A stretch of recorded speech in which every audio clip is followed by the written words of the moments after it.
Hello everyone, welcome to exam wert. और आज हम आ गए अपने नए बैटल के साथ हमारी important battles of Indian history की सीरीज में।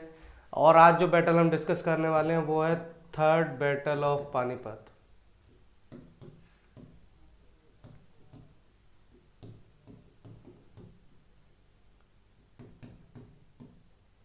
सी पहले दो बैटल जो थे पानीपत के वो हम लोग पहले डिस्कस कर चुके हैं। अगर आपने वो दो बैटल्स नहीं देखे तो please do watch them because they are very important for your exam and it is another battle for your for your exam because questions have been asked in previous years from this topic and will be asked in the future also.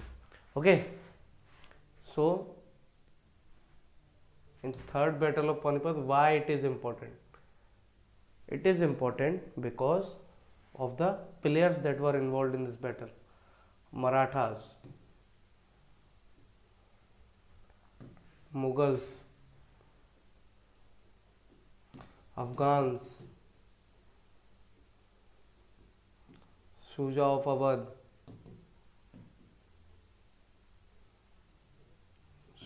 Awadh, Okay, so these were the players that were involved. Now, most important player in this for our Indian history is the Marathas because till 1761, after the death of Aurangzeb in 1707, okay, after the death of Aurangzeb, we see a continuous decline in the Mughal prestige as well as territories, and we see the rise of many local kingdoms.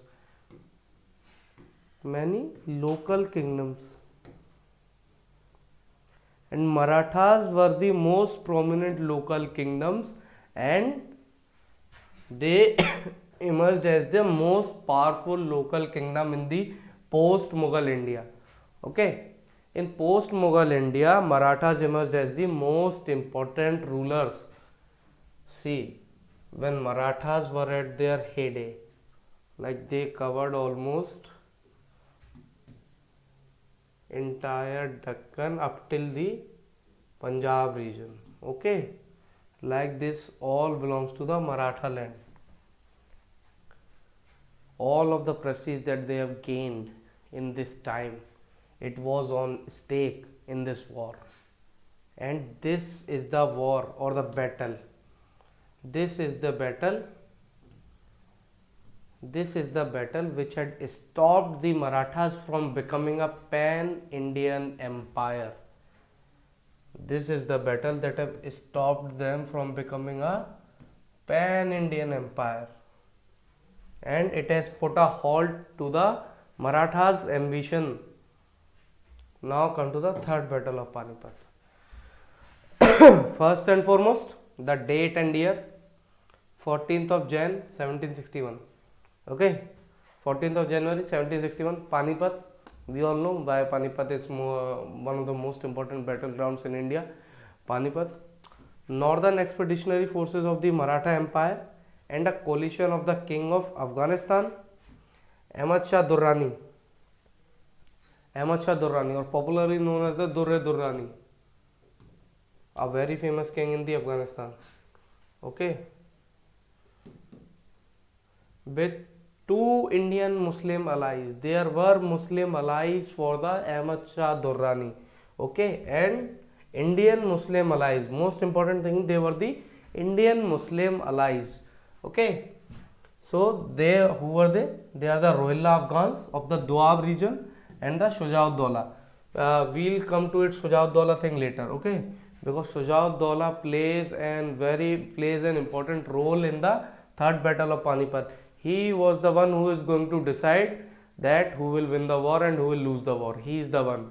The one who got the Shuja-ud-Dawla will win the war or lose the war. We will discuss about him later in this lecture. Okay. Rohilla Afghans.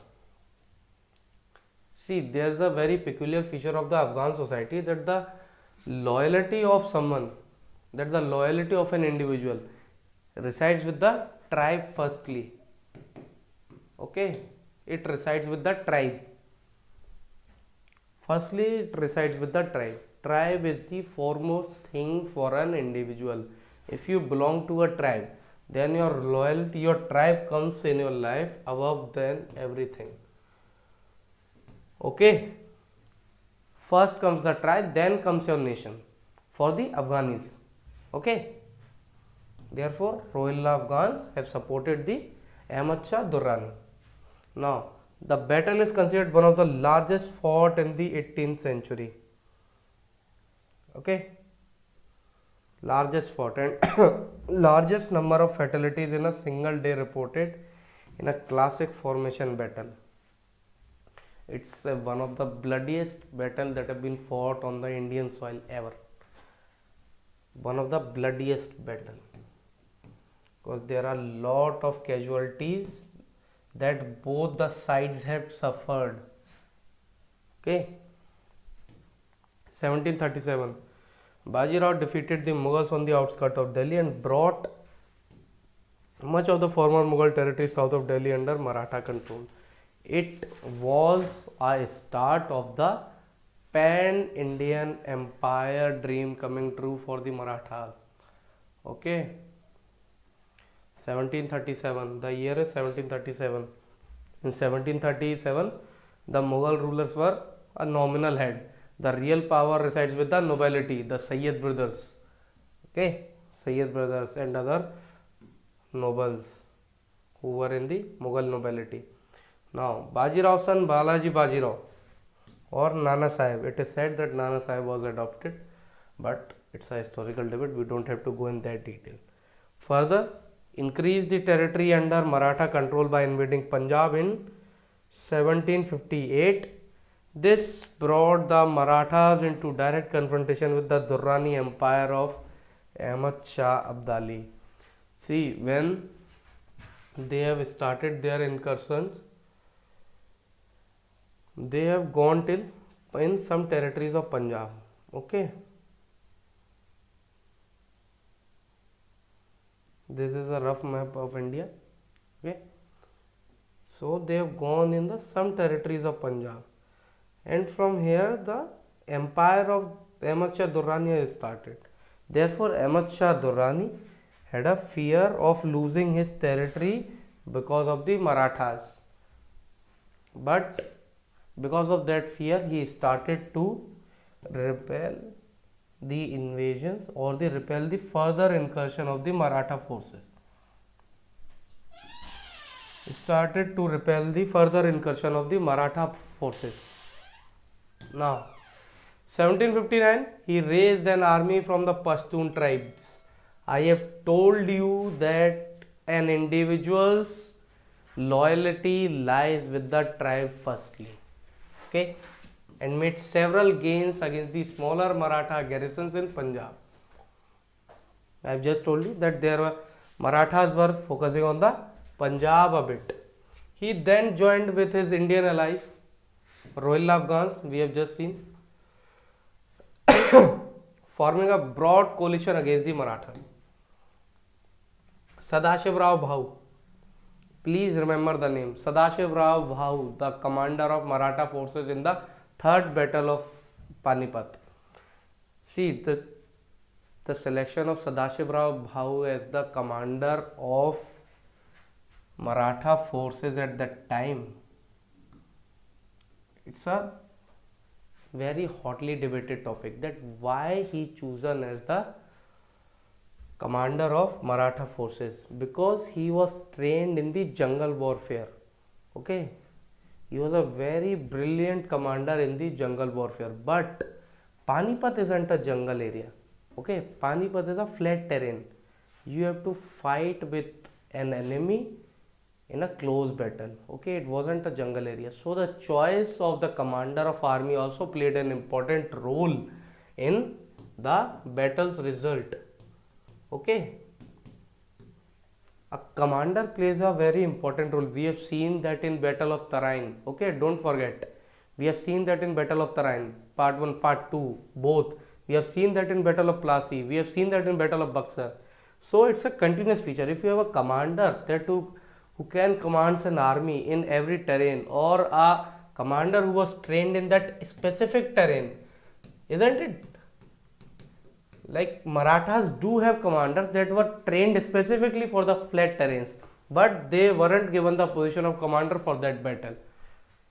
So that's a question that remains unresolved, that why Sadashiv Rao Bhau has been chosen as the Maratha commander. Okay, so he was responded by gathering an army of between 45 to 60,000, which was accompanied by 2 lakh non-combatants. 2 lakh non-combatants, like the or helper, sweepers,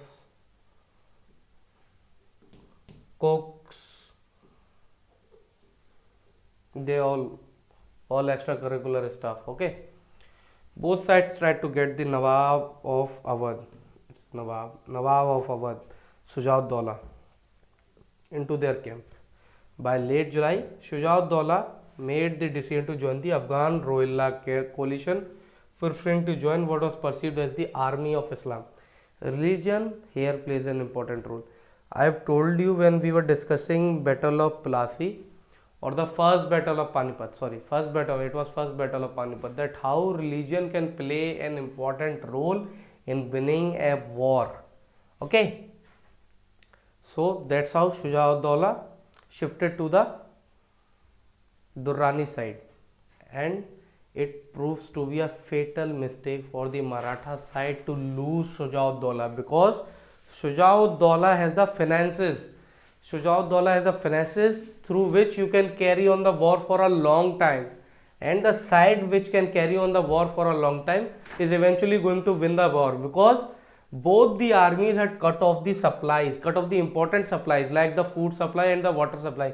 Both parties had cut off the supplies of each other. So if you have finances, that you can manage your armies.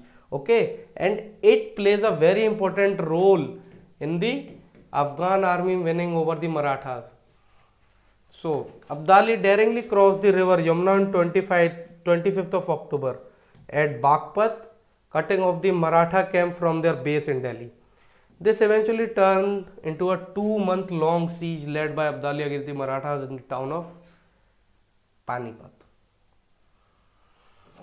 Okay, food in the Maratha camp ran out by late December or early Jan, and cattle died by the thousands, because Afghans have cut off their food and water supply, because they have crossed the Yamuna, and now they have control over the Yamuna, and Yamuna is an accessible river through which all the food and drinks gonna be supplied to an army.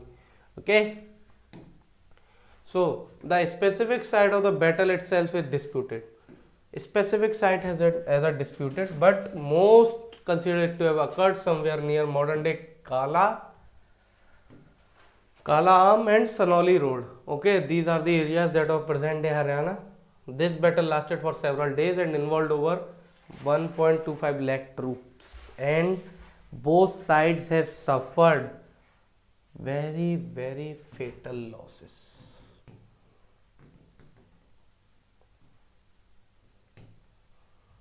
The forces led by Ahmad Shah Durrani came out victorious after destroying several Maratha flanks.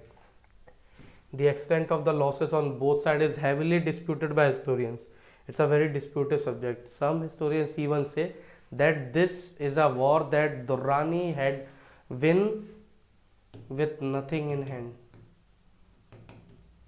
He had won the war with nothing in hand.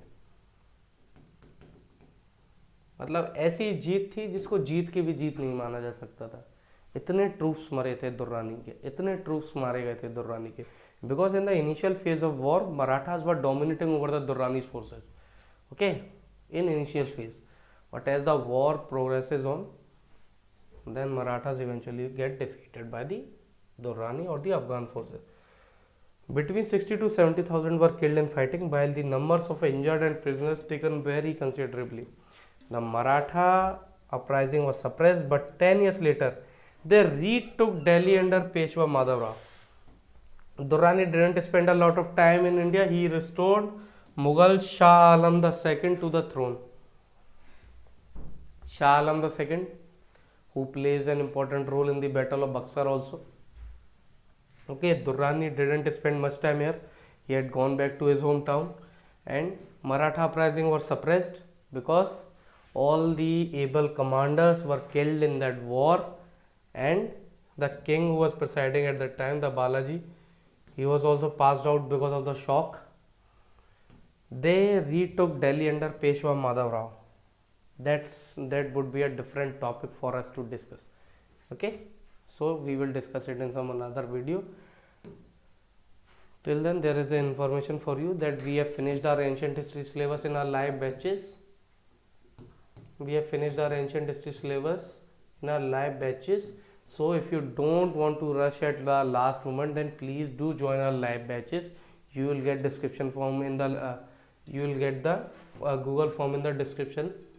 Okay, fill that form and join our live batches.